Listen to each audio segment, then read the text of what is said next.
All right, FAQ number 45. Why was God so cruel in the Old Testament? Here's another one that you're going to get, another attack that atheists will, use, and other people that are lost and on their way to hell and don't like the Bible and are trying to get rid of the Bible. They'll use this thing and they'll quote different stories from the Old Testament and they'll say, oh, this is so cruel, this is so horrible, and this is the God that you serve. I won't serve a God that's so cruel. It's like, okay, you're serving Satan, the god of this world, in whom the god of this world hath blinded the minds of them which believe not. 2 Corinthians chapter 4, verse 4. You serve him, you don't think he's cruel. He's a good guy, I guess, right? And God's the bad guy. Sure, yeah. Follow that one, you'll see where it gets you. But why did God do such, why was there such killing and murder and all this other stuff back in the Old Testament? Well, just read the Old Testament. The Bible tells you. I'll show you a good example of this. Leviticus chapter 18. Leviticus 18 verse 22, we'll start there. It says, thou shalt not lie with mankind as with womankind, it is abomination. Carried on in Romans chapter 1, Bible says the same thing. So it's under the law here in Leviticus and also now today in the church age. Verse 23, neither shalt thou lie with any beast to defile thyself therewith, neither shall any woman stand before a beast to lie down thereto. It is confusion. Defile not ye yourselves in any of these things, for in all these the nations are defiled which I cast out before you.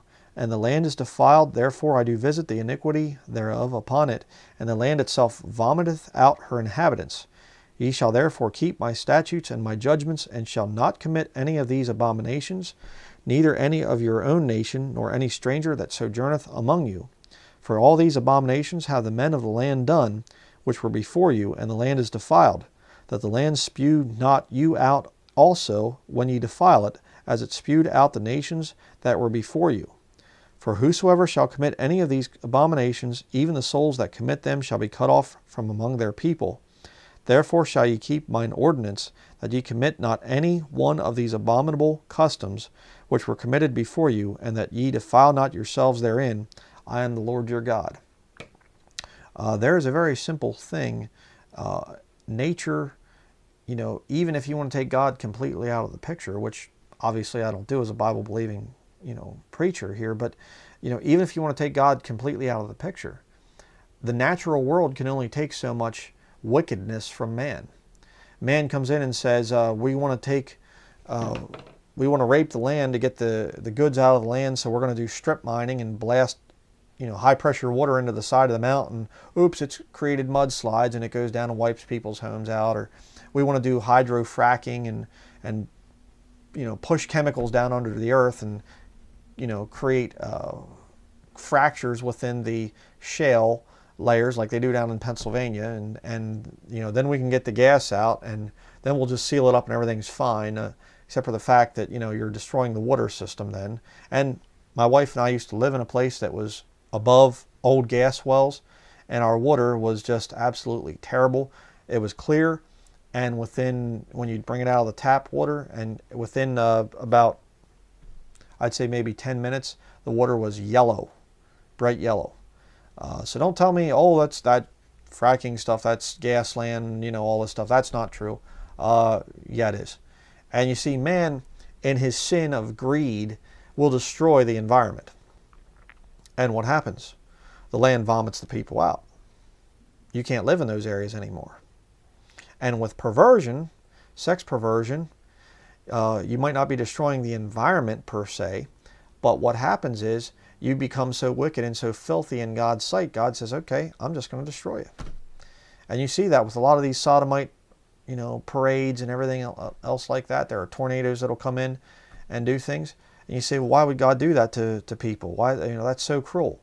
No, you see, because perversion, the nature of perversion is it must continue to get worse. Okay? It gets worse and worse and worse. So you start out, some guy says, I want to fornicate with women. Then he says, oh, no, I want to commit sodomite acts with other men. Then he says, actually, no, I'm going to try animals. And if you don't think bestiality goes on today, you are sadly mistaken. This thing that was passed, I forget what the law thing was, but they actually have, if a pervert in the military now wants to have an animal there for those reasons, they're allowed to do that. I mean, your rights are protected as, for bestiality. It's disgusting. And what's the natural, progression from there? You go to animals, next you go to children, small children. I mean, that's the way perversion works. And so God, in an effort to protect the children, says, you know what? I'm going to stop that. And he goes and he says, okay, to the Israelites, go on in there, and those pagan people, they're doing all this wicked stuff, go on there and just wipe them out. Sometimes they're not doing as bad of things, and God says, okay, you can spare the women and the children and whatever. Other times, it's just, they're all bad, there's bestiality going on, and there's all kinds of wickedness. God says, go in there, kill everything. Why? Because they're defiled. There's all kinds of diseases.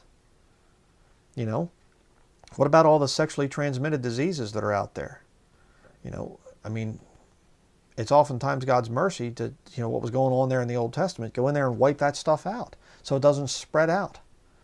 It's just a disgusting thing. But you see, this question, why was God, the God of the Old Testament, they'll say that, like the God of the Old Testament is different than the God of the New Testament. Read the book of Revelation sometime, you're going to see, he's a lot more cruel in the coming time of Jacob's trouble than a lot of what was going on here in the Old Testament.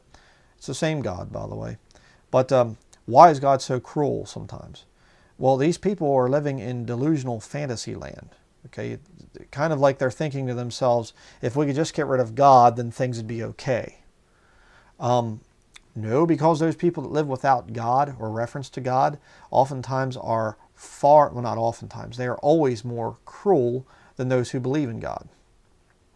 All right, I mean, you want to see some violent murdering and death? Check out the communistic nations like China or Russia. The nations that have had communism, that torture people that they don't agree with and do all kinds of horrible, terrible things. Now, these people that try to say that I won't worship God because he did cruel things in the Old Testament, they're just not living in reality. They're not accepting reality. The reality is that man has never been any good, and that man is prone to violence and greed and rape and every other bad thing out there. That's why the Bible, the Lord looks down from heaven and he says, there is none righteous, no, not one. There is none that doeth good. We're all corrupt. But you see, self-righteous people don't like to accept that truth. So they'll come up with things like saying that God of the Old Testament is cruel and horrible and violent. No, man is cruel and horrible and violent. Right? And you say, well, then why would God allow such things? Because God gives people free will. That's why. That's why God allows those types of things to happen. And you say, well, I still think God's cruel.